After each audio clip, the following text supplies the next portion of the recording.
welcome to Izyimpact podcast. In this place, we expose a lot of truths about life. Some of them you might be aware of and some you might not be aware of. So listen and enjoy this wonderful conversation. We have a very special guest in the house. He's a lecturer and also a businessman. So he's going to be explaining to us about this boiling question that people have been throwing at us. And we'll make sure that we exhaust this question before we rest. Remember, I said in our last episode that we are fighting against poverty. So it is war against poverty. We'll make sure that to bring out a lot of persons from poverty and elevate them to riches. So I'm going to be introducing our guest and he'll be sharing his thoughts on this wonderful yet problematic question. So our guest today is no other person than Mr. Efa John. You're welcome, sir. Thank you very much. Welcome, sir. It's a privilege So, to be here. yes. So, how have you been able to combine your lecturing job and also your business? Well, it's not really been challenging for me because lecturing is something I've always had passion for. Okay. So I do it seamlessly and I don't see it as stressful. Okay. The only challenge I have is how to manage my time because I have to be in the class and I have to be at the business as well. So that's just the challenge. All right. So no problem. It has always been a challenge, but with proper management, they can be handled. Exactly. So we now go to the main question of the day. So why is it that some people are poor while others are rich? Some people have been poor from birth. Some, they just came out, they were rich and now they are poor. Like they are just poor. They don't have money. They are just managing their life, trying to survive. While some are just rich permanently. They have been rich, like every time they are always rich. Yeah. So we want to find out why are some persons poor and some are rich. Well, that's a very interesting and honest question. The issue of poverty and wealth is not something we can overemphasize or we can stress on this podcast. I'll try and see how I can list out a couple of points and just brush on them just to see how you could just manage our time. But first of all, I'll start by saying poverty is not something we choose. I don't think anybody is stupid enough to choose poverty over wealth. That's true. So for those people that are poor, if they have the privilege or the opportunity to change their misfortune, I think they'll want to do it. So I don't think anybody is stupid enough to say I want to choose poverty over wealth. So for some people, I think they are just unlucky. Yes, so that's just they are unlucky. Yes. So, but basically, there are more reasons for that. There is a more to that. One of the basic reasons why some people just remain poor is because they can't manage their finances very well. That is lack of financial management. Exactly. And also make you be in that position of poverty. So you might have the opportunity to have money come your way. Money that can actually elevate you, take you away from that poverty stage. Like change your life. Exactly. And then because you didn't manage this money well, you just misuse everything, you find out you're still in that poverty level. So a kind of financial management can actually lift somebody out of poverty because if you can manage your fund, it means that you will not use it wrongly. Exactly. So you use it correctly and it will help you to go out of poverty. So that's a very, very valid point. So financial management will help you to go out of poverty. So I think that's a good point. So any other point? Yes, still about if you're looking at still in line with that management. Financial management. Yes. I think basically when you have money, I look at it like just three things you can actually do with money. You can either choose to either keep the money there, like you just drop it and the money doesn't doing nothing. That's one. Yeah, you can choose to just misuse it, just buy whatever I want to buy. That is two. Spend the money and then it's gone. And then you can choose to invest it. That's 3, the wisest choice exactly. there. That's if you want to actually grow, you can choose to invest the money. So if you're wise enough and you feel you don't want to be poor and you want to utilize your money you have, I think the wise idea is to invest the money. Not minding the amount. Some people like, this money is just too small for me to invest, and then you just waste it and then it's gone. A typical example is a case of the parable in the Bible where the king called his servant. I think there were 3 of them, and then blessed them with talent. And then if you have to like relate that, what the Bible refers to as talent, to this context, I believe it should be huge amount of money. So the other person was blessed with 5, the other person was blessed with 2, and the other person was blessed with 1. The one that had 5 invested the money and then had double of it, and then the king saw what he did and blessed him. Likewise, the second person that was blessed with 2. The third person that had 1, what did he do? He just buried it. He would have chosen to invest it, and then even if to multiply from 1 to 2, instead he decided to bury it and keep it there. And then I think he might give the excuse that he was scared. Which also lead to another reason why some people are poor, because of that fear of risking it, fear of the unknown. So they just drop the money there without investing it. Yes, that risk of, if I take this money that I'm seeing to go and put in this business, what happens if the business fails?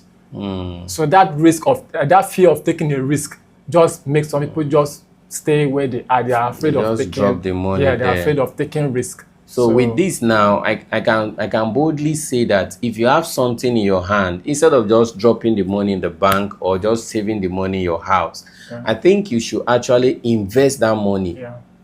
Invest it somehow. Just invest it somehow.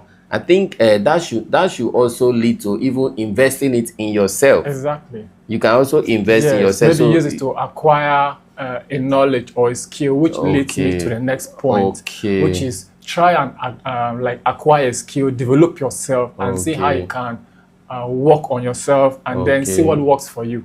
I think that's another major. Develop yourself and see what works for you. So when you develop yourself and you see what works for you, you see that you'll be able to discover something. The more you develop yourself. So which means if someone wants to come out of this poverty of a thing now, you have to develop yourself. You have to invest in yourself. Just as the world is evolving, just look at what is trending and then see how you can just move along with the world, not just lay back and because we've acquired a certain knowledge in the 80s. Those knowledge can't work now. Another typical example is a case where maybe you own a barbing salon. And then maybe back then we're used to just the regular clipper. But now we have this rechargeable or wireless clipper. Even without light, you can still cut a customer's hair and then move on. But somebody that does not have that, and I come to cut my hair, you can't. Because you are not following the trend. That's I think that's a very good one. I'm learning a lot as well. I'm learning a lot. You see, people don't know most of these things. Some people are aware, but some people are not aware. So you just need to observe things, develop yourself, look around and see what you're good at so that you can start somewhere. There must be something you are good at. You cannot tell me that you are not good at anything at all. It's not possible. I don't want to believe that. There must be something you're good at. So this is very good. So what is one final thing you can advise again so that we can really help somebody out there? I don't know the person, but one thing you can still say finally before we let you go that can help somebody out there. Before I draw my conclusion or give my last statement, I want to say there are other factors as well that can actually lead to poverty, which is very important. Debt. We can't talk about poverty and then you fail to mention debt. Because in as much as you're working, if you incur so much debt on yourself, you're just moving in circles. Especially, I'm not saying debt this is bad. For someone that is already working. I'm not saying debt is bad, but we have good debt and we have bad debt. If you go and get those debt that have this high interest rate, and over time you're paying, even if you have this money coming in, and because you're paying this debt, you're not seeing where your money is going. I can Okay. be earning just 100,000 and I'm debt free. Yeah. And then you're earning 500,000 and you already have a debt of over 400,000 naira. I can consider myself richer than you. It's true. So if you can live a debt-free life, it's good. But if you have to take a loan for any reason, let it be something that has a low interest rate, and then put it on and invest it on business that you know that's going to yield profit for you. So Not someone that is to get a working loan. can also be poor by Exactly. borrowing. So much. All Wow. those high Okay. debt with high Yes, interest rates can rates. make you That's poor. a valid point. And then finally, I want to this one has to do with the system we find ourselves. Okay. Bad governance. Okay. Very important as well. Okay. So in as much as maybe you want to strive and you want to maybe start up a business, sometimes if you find yourself in the wrong location or where the system is not working, you can't make it. Yeah. That's why I see most people relocate from where they were.